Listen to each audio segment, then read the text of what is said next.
Hello there. So you want to know how you can simply go ahead and sign PDF on MacBook. This is going to be the only video that you'll ever need to watch on the internet. So with that being said, let's get straight into the video.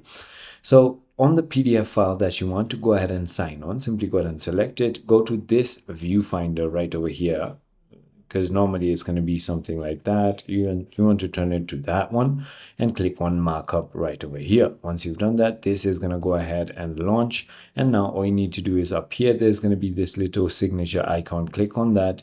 And as you can see, I already made signatures. You can simply click on create signature, and then you can either use your trackpad to go ahead and make a signature if you want to right over here. Or you could also go ahead and use your iPhone in order to go ahead and sign your name just like that. So this is me using my mobile phone. So that is about it. And then you simply go ahead and select the signature, and then you can put it wherever you want, as big and as small as you want. So it is as simple as that. I hope this video was helpful to you. If it was, hit that like button, and I'll see you on the next one.